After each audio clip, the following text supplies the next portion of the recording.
Yo, what's going on, everybody? This is Nothing But Bangers, aka MBB, aka Bangers, aka I've got a amazing new deck ready to show you guys, and I think that this one is 100% a tournament contender, so I can't wait to show you and talk about it. But I wanted to go ahead and say thank you guys for tuning in. Some of you may be new to the channel because you may have seen me over on Vulcan's Pokemon Pocket channel. I got to do a collab with him recently, so if you haven't checked out that video yet, definitely head over to his channel and check that out. I'll leave the link in the description. But let's get to this, what I think is going to be a contender for one of the top decks in the new format and potentially in the new ranked game mode coming at the end of the month as well. A lot of you are aware with how powerful Magnezone is, and in this deck list you get to showcase just how powerful of a Pokemon it can be, and you feature it alongside two legendary Pokemon that are fantastic Pokemon in themselves.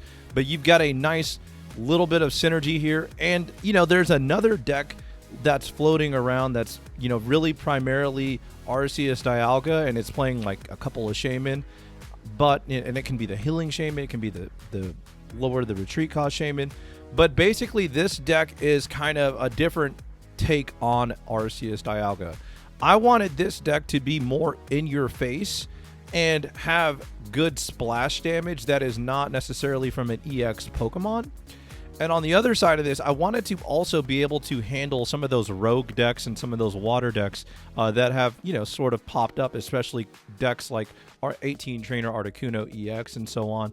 So I figured, hey, let's try out this Magnezone, engine and throw it into a Arceus Dialga. And I'm calling this deck ADZ, Arceus Dialga Zone. Now, if you've played the paper trading card game for Pokemon, for a few years, there was a deck that was ADP. It was Arceus Dialga Palkia, and it was just dominant. I mean, it was one of the most dominant decks that we've seen in the TCG.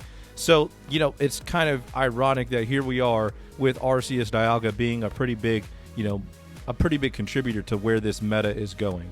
So while you watch the gameplay, and I've got a little bit of a longer game, I've got a couple of games lined up that are pretty good. And when I go through this deck list with you, I'll try to go ahead and talk about some of the card choices as well to kind of make it make sense.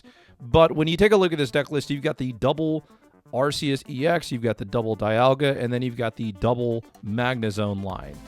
The trainer cards are one Cyrus, one Sabrina, and that's just to help you have a little bit of reach. There is, a good little bit of discussion around could you add another Cyrus to this deck and maybe take out something like a Dawn. Sure, you could definitely do that. I've got one Dawn as well, because one of the big things that I noticed about, when I played Dialga is having that flexibility to pivot into, the 100 attack straight after ramping from Dialga is massive, right? So I hit you for 30, I ramp.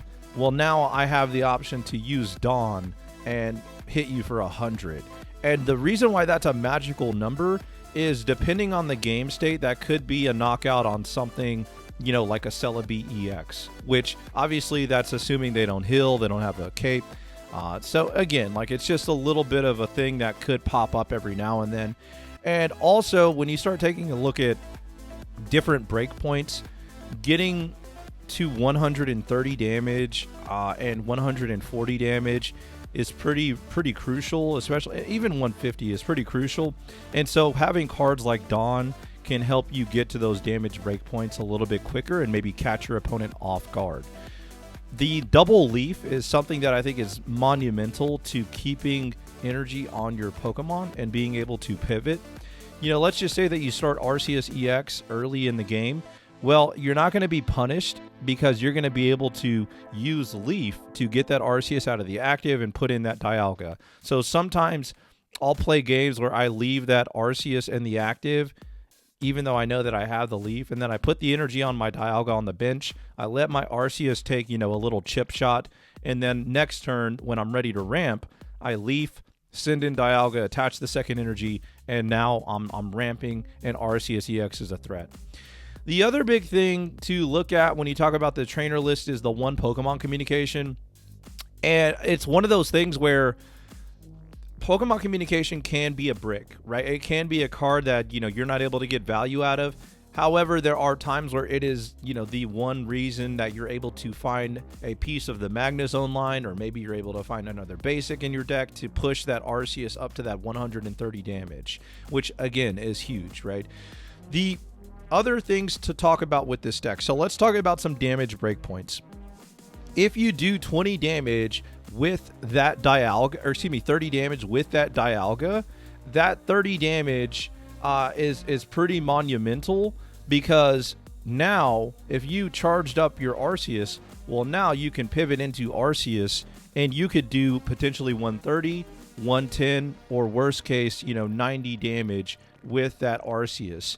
And so you're talking about potentially doing, let's say you only have one bench Pokemon. Well, over 2 turns, you just did 120, right?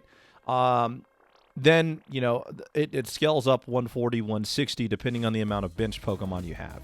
So, like, that's something that's really sneaky good. I know a pretty popular anti-meta Pokemon right now is Heatran, and Heatran can have 111 HP, or it can have 130 if you have Giant Cape. However, with Magnezone, you can one-shot it. Also, if Dialga ramps, right, let's just say that you hit him for 30, now your Arceus is going to be able to take out that Heatran in most scenarios.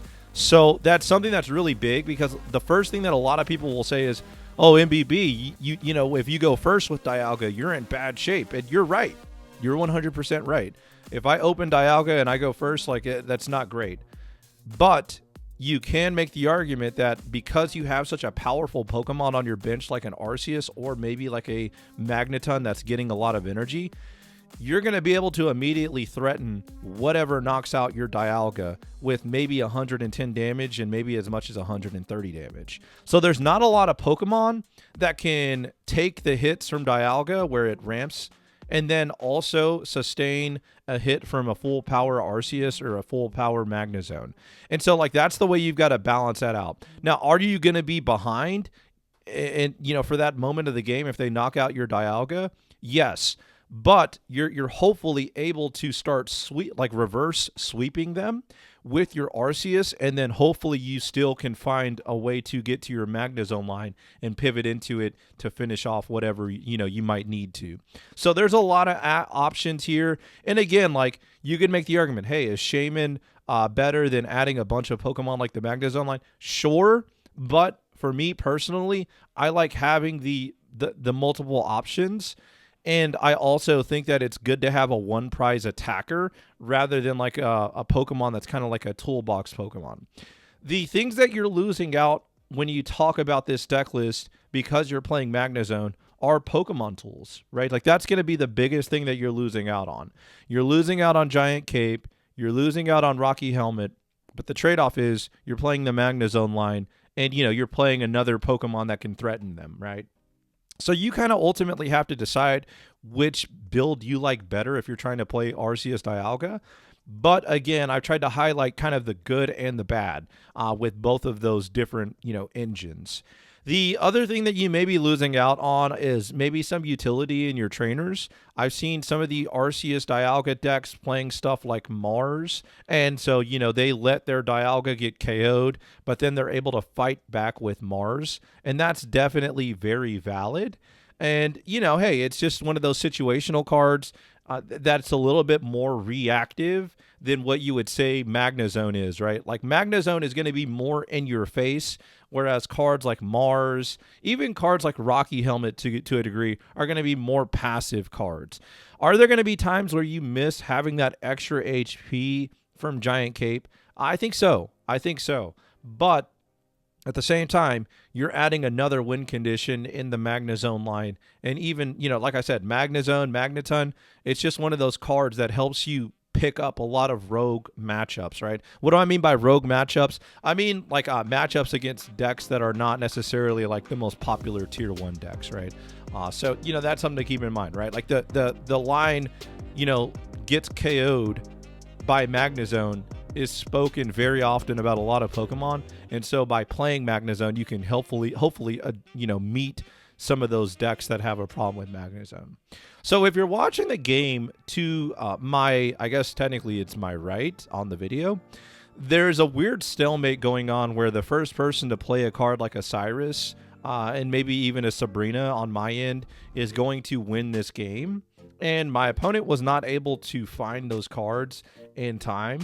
But again, you look at the flexibility that cards like Dawn and Leaf and Magnezone are providing right here.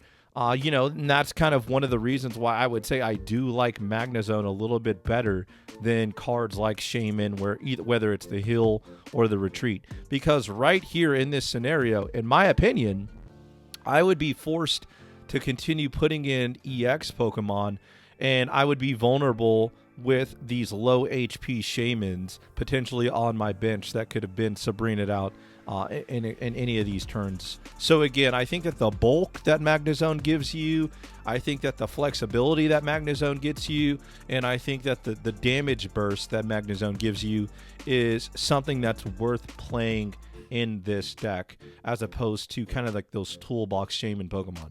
Although I will say this, it's worth exploring that Shaman stuff in some of the other decks, maybe some other one prize decks. Let's get another game in here. If I remember right, this is going to be a Dialga deck that I'm going up against. And I'm opening up Arceus. If you look at my hand right now, the best thing that I have going for it is I do have Magneton. But I also have that Professor Research to hopefully find something that can accelerate my game plan. So, and I think I am going first in this game as well. So, I'm at a little bit of a disadvantage if you look at the way that this game is starting, right? Obviously, Dialga loves going second. And I look at my hand, I'm able to find the Magnemite. So again, if you envision that that's something like a Shaman, I don't know that it's good right now. And obviously you'd have to put in a bunch of random trainers, like Cape or Rocky Helmet in place of the Magnezone line that you see in my hand.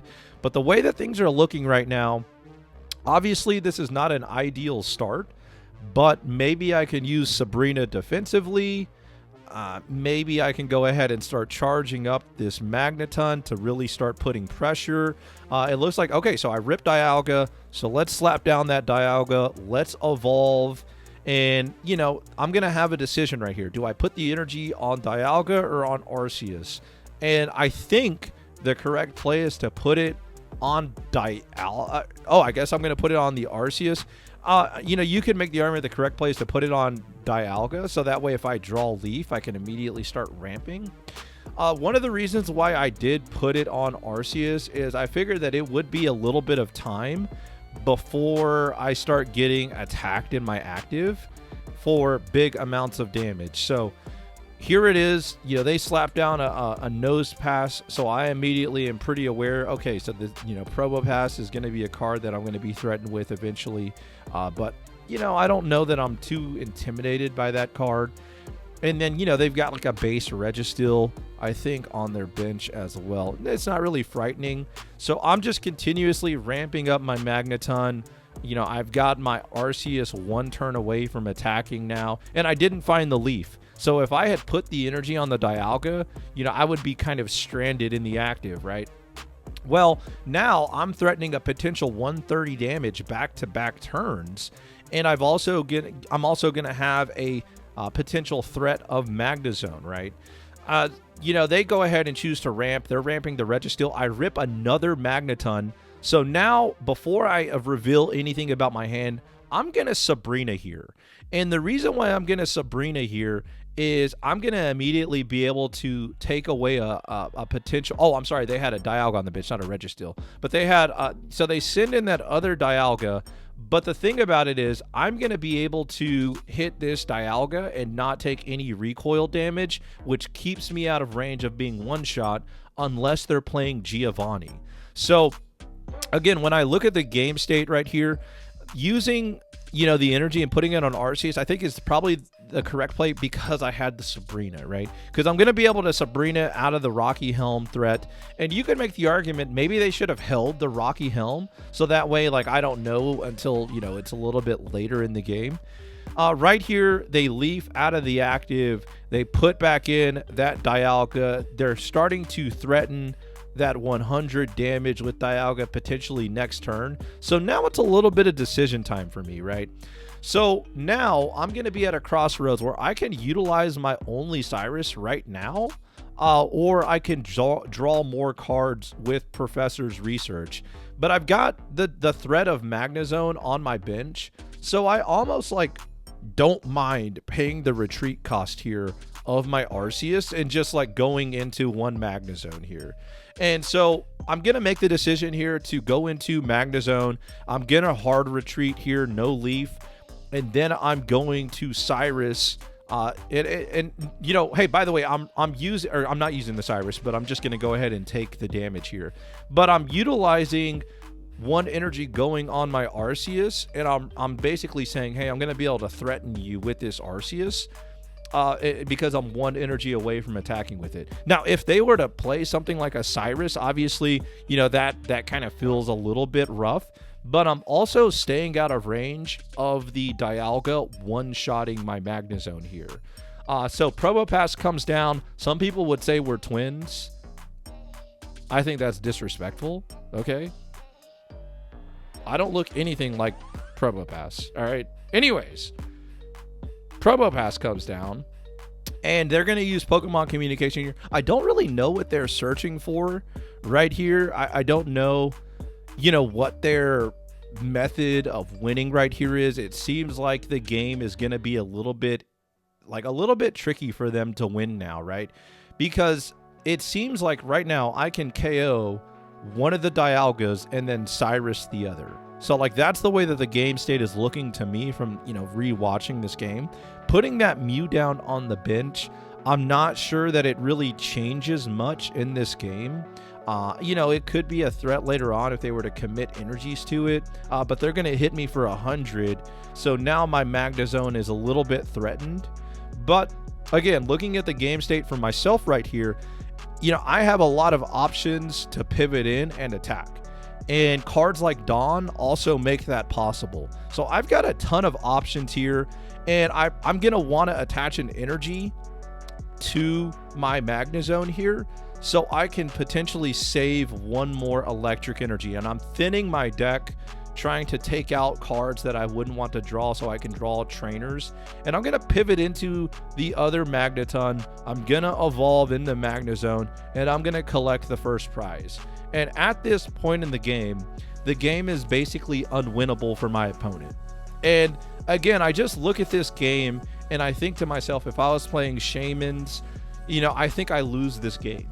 I think that the threat of Magnezone and the fact that it can generate energies to itself while I'm also ramping with Dialga is just a fantastic combination that helps me have a lot of room to pivot in different attackers that are doing big numbers.